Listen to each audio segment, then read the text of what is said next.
helping people cope with and overcome life's challenges. This is Life Transformations with Michael Hart, Canadian certified counselor and award-winning psychotherapist. Thank you for joining us on this episode of the Life Transformation Show. Today we will be discussing the challenges of the neurodiverse couple by using the relationship of Nabal and Abigail found in 1 Samuel 25 as an illustration. If you have any questions or would like to connect with our counseling services, please don't hesitate to reach out to ElimCounselling Services at 613-699-1677 or visit our website at ElimCounselingMinistry.com.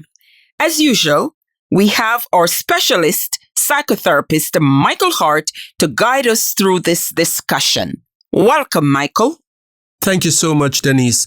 This is such an important topic for us to discuss because in my clinical practice, I see many couples who have been hurt because they were given incorrect advice by members in their congregation or by other counselors who did not understand that they were dealing with a neurodiverse couple.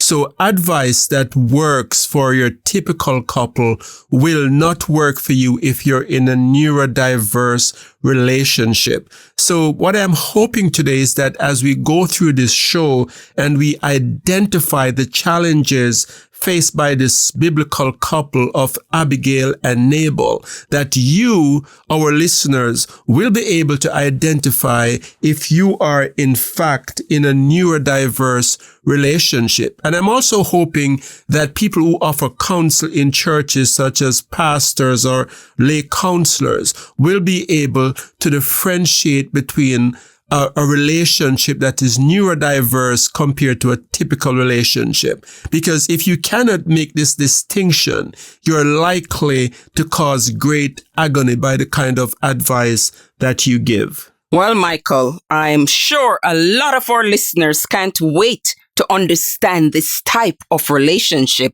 So let's get right into it. What do you mean by a neurodiverse relationship?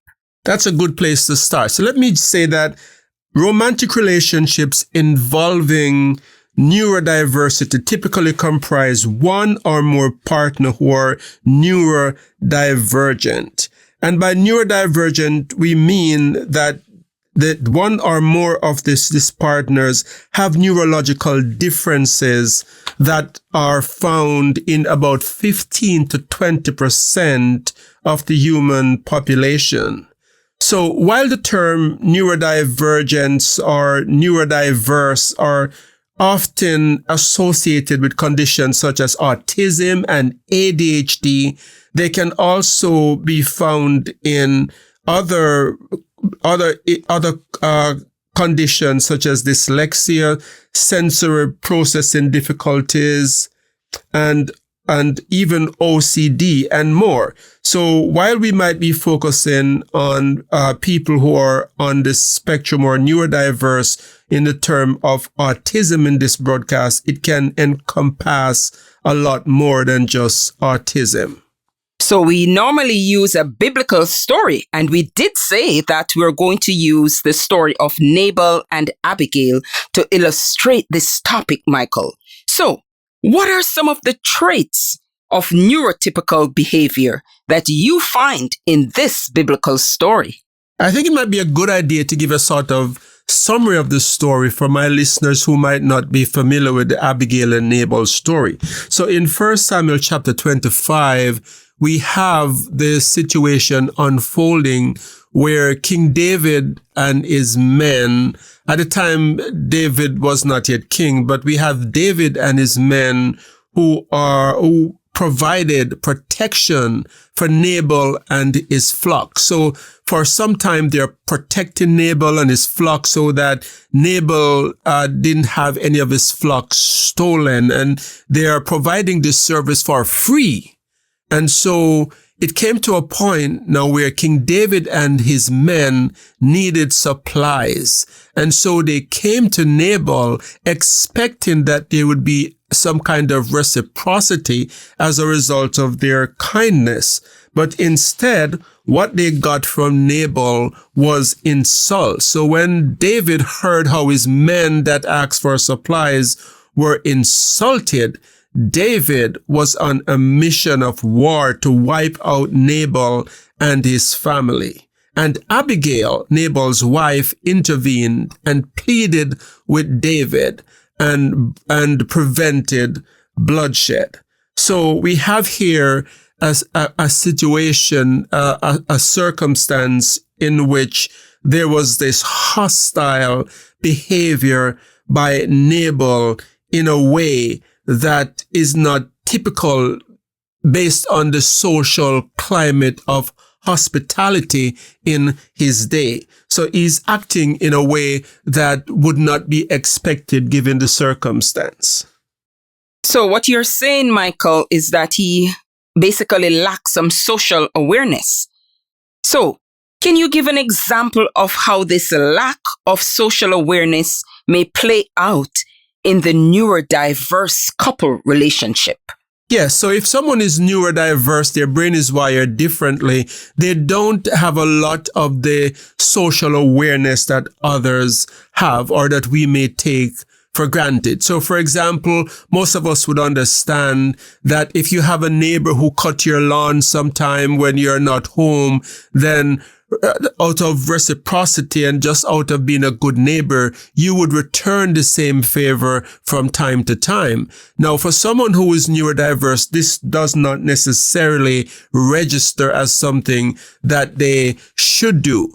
So it might even get to the point that if that neighbor should ask some favor, like even to borrow their lawnmower, they may be offended by being asked to lend their lawnmower to a neighbor who often cut their grass. And so as a result of this lack of social awareness, there can be unnecessary conflict with others. So if you're in a neurodiverse relationship, you might be noticing that your partner is constantly running into social situations where they're in conflict with others. Or maybe they're not in conflict openly with others, but they're always telling you about how they're offended by the behaviors of other people. And to you, it's no big deal. To you, you're saying there is nothing wrong with this. He's just borrowing your lawnmower. He has mowed your grass so many times for you. But in the mind of the person who is neurodiverse, they can see why this neighbor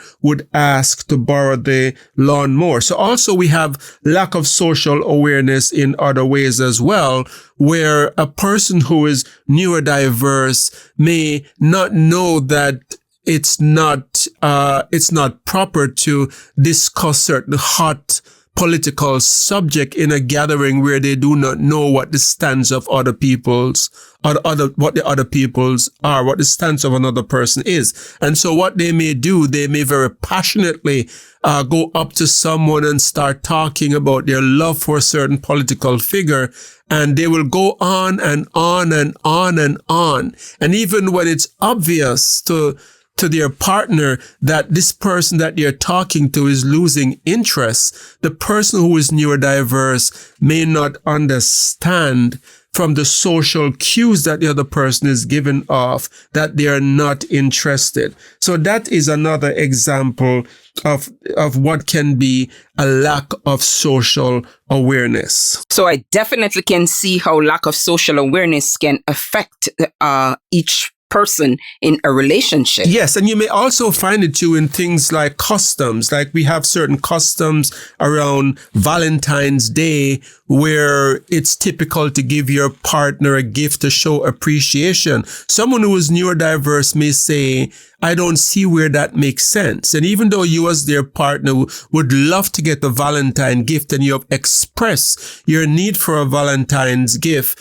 your partner may say, it just doesn't make sense for me. I don't see the purpose of giving a Valentine's gift. And so even though it's the custom of others to give that gift on that day, and most of us follow that custom, your partner, even if you have stated that you would like a gift on Valentine's Day may not offer you a gift because they don't see it as being necessary. Definitely, Michael. That could definitely pose some challenges in the relationship. So, what else do you see in Nabal's actions that suggest neurodiverse tendencies? Another common trait that we find in people who are neurodiverse is their rigidity and inflexibility in certain circumstances. So Nabal's refusal to show gratitude or reciprocity towards David, despite the potential of forming an alliance with him, suggests there is a level of rigidity and inflexibility in his thinking and behavior. He seems unable to see beyond his immediate self-interest or consider an alternate course of action. So all Nabal could see is that he is being asked to give up some of his livestock. He couldn't see that this would mean that there would be a better relationship with David in the long run and that he would get more protection from David and his men. And so he has this rigidity, maybe from his mind as a business person. He was a successful businessman, and all he can think of is the profit of what is the profit he's trying to make and the success of his business. And so this idea of giving up his livestock was a very foreign concept to him because he's rigid in his thinking. It has to be this way. And so with people who are neurodiverse, we often find this kind of rigidity. So I have an example here from a website on Reddit that deals with neurodiverse couple, and it's a woman here who was writing about the rigidity of her husband. And I'm just reading here. She says, I am in a relationship with a neurodivergent individual, and while I love him to death, he gets very upset if we're having a meal together and I eat something different.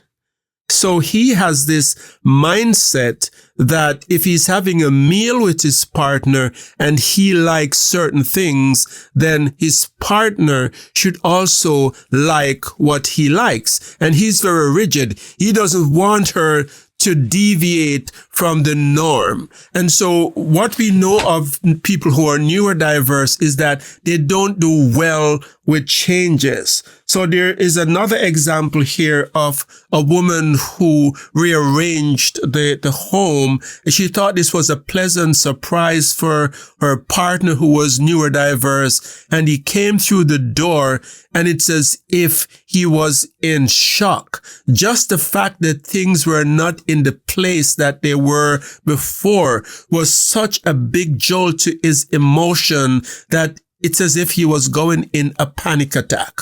So people who are neurodiverse, they like things to remain the same. They like things to be predictable. And the changes out of the norm sometimes throw them for a loop. So there is this rigidity in Nabal. Like Nabal is used to selling and making a profit and being successful as a businessman. And so to divert from that, to give up his livestock to David and his men did not fit in the normal flow of things. And so he became angry at David's men who were asking him for supply. And this created a situation that almost led to war and to the death of his family.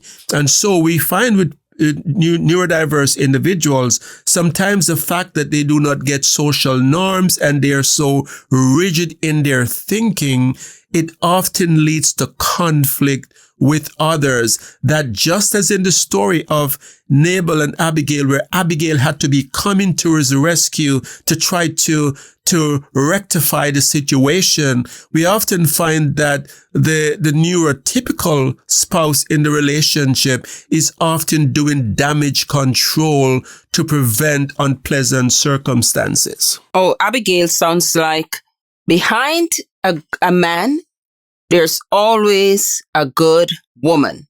And in this case, it's Abigail. Absolutely. And I think she was probably the reason for his success. I think it goes behind every successful man. And she was probably the reasons for Nabal's success, because he lacked a lot of the principles that is needed to be successful in the long term in business. And of course, she was what prevented bloodshed. Abigail was the one who prevented bloodshed in this circumstance. So, Michael, you gave some points about neurodiverse tendencies, the lack of social awareness, and the rigidity.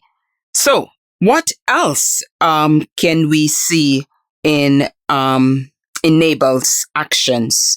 We see also that there is a difficulty in understanding the other person's perspective. He was not able to understand David's perspective. Like, he couldn't understand that David was in need. He needed food for his men to survive. And he couldn't also understand Abigail's concerns that there was going to be bloodshed and that Abigail needed to take action. He couldn't see the danger. As far as he's concerned, it is his flock. He makes the decision, and he has a difficulty understanding that he has insulted David, a man with an army, and he has no protection that could protect him from the fighting army of David. But yet he freely insulted the men of David. So there is this concept in psychology that is called theory of mind.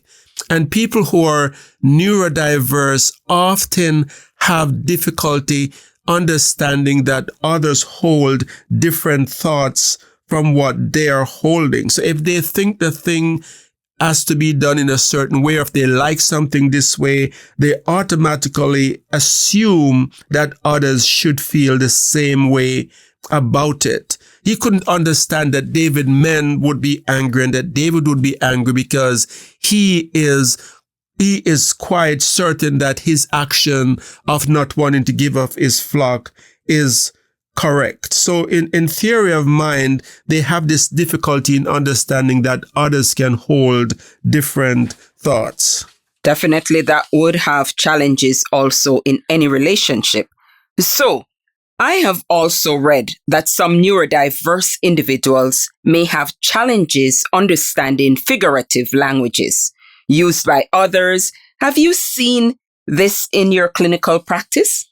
Absolutely. So in terms of figurative language, people who are neurodiverse often take a very literal interpretation of circumstances, and it's very hard for them to understand figure of speech. So if someone, for example, were to say, I had one couple who the husband is neurodiverse and he's very spiritual, and he believed that you should always tell the truth regardless. And so his wife once said to him, I was so afraid I could jump out of my skin. And he said to her, you cannot jump out of your skin. It's impossible. And don't say that because you're lying. How can you jump out of your skin? God doesn't want you to say that. And so to him, he is taking it very literally that to jump out of, when the term is used to jump out of your skin, that she's actually saying, I'm going to jump out of my skin. And so this often creates conflict in the relationship with a neurodiverse spouse because they cannot understand certain figures of speech. They take things very literally. So sarcasms is often not picked up. And so if you say something sarcastically, they will be looking at that and they'll be taking it literally. So if you're in a relationship with a neurodiverse person, don't use sarcasm and don't use figures of speech, because it is very likely that what you're trying to say will be misunderstood. Michael will be right back. You have been listening to the Life Transformation Show, where award-winning psychotherapist Michael Hart of ElimCounselling Services has been speaking on the topic, Challenges of the Neurodiverse Couple.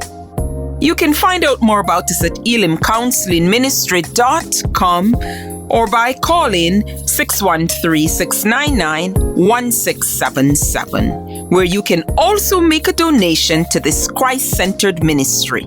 Your donations help us to stay on the air and to provide subsidized counseling to those who can't afford it. Back to Michael. And when it comes to the neurodiverse spouse, because they lack this theory of mind where it's hard for them to understand that others hold a different perspective, if they are happy, they might have a hard time understanding that you are hurting. And so it often comes across as a lack of empathy. And so if you don't understand this, that it's just that their brain is wired and it's not that they don't love you, you can interpret that lack of empathy to mean that they just don't care and they're callous at heart. But it's not that they're callous, it's that they're having a hard time understanding that you're hurting. And you may have to go to great lengths to explain and to draw comparison to when they were in a certain situation that you are in, for them to grasp the fact that they need to show you compassion at that time. So that can be very challenging if you're on the receiving end, because you can feel as if you're with someone that lacks empathy for you, that lacks empathy for the kids, lacks empathy for neighbors, and you are likely to think of it as someone who just doesn't care. So, Michael, as you speak, what I'm hearing you say is that if anyone listening, any of our listeners hearing this and seeing these things in their relationship, they possibly need some guidance through that to get a good understanding of how to help and make the relationship better. Absolutely, because in the article that I read, the story that I read on Reddit, where this woman was talking about her husband wanting her to eat the same food that she eats, the comment that people were putting in that post is to say she should leave him, he's controlling, he's manipulative, and she should run. But they don't understand that this person is not manipulative, he's not controlling. His brain is just wired differently, and he has great anxiety with the thought of her having something different than what she's accustomed to eating with him. It creates a disturbance, and he just can't get it why she would want to order something different at that point in the meal. So this is what I meant earlier when I said people who are in a neurodiverse relationship, they need help from people who specialize in treating people or understand how to treat people who are couples who are neurodiverse, because the advice that they're getting is likely to not be the correct advice. Well, great. Help is on the way. If you need it, listeners, you can always call us. So what else do you see in the relationship of Abigail and Nabal that makes them a neurodiverse couple? We see the impulsivity and irrational behavior of Nabal. We see that in this incident, he became flustered and angry at David's men for no reason. And so if you are in a relationship with a neurodiverse person, you may also experience this kind of impulsive and irritable behavior from time to time. And it could be that the neurodiverse person may have some kind of trigger that is setting them off. So sometimes people who are neurodiverse, after being around large crowd, they can become more irritable and more angry. After being around loud noises, they can become irritated, often being stimulated. Sensory stimulation, even smells can be overwhelming for them. So we don't know what Nabal was going through that day, but it seemed as if he was in an irritable mood. And so he became impulsive with his reaction. So if you're in a relationship with a neurodiverse person, it might be a good thing for you to be aware of what kind of stimuli they might be facing that might be setting them off. So we see that Nabal was impulsive, And so when it comes to impulsive behavior, it can sometimes turn to anger. So if you're in a relationship with a neurodiverse person, not in all cases, but in some cases, you could see also anger patterns where they will get really upset and angry at you for simple things that wouldn't bother your typical person. And you cannot understand why such a simple issue would create such a reaction.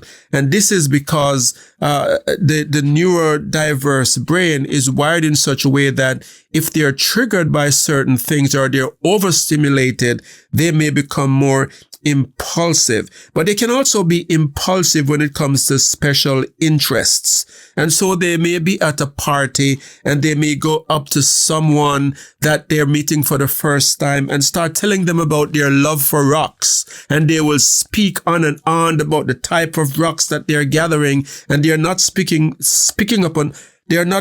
up on the social cue that the person is not interested. And so if you are the spouse on the other end, you might be embarrassed or wonder, why is it that my partner cannot pick up that the other person is not interested?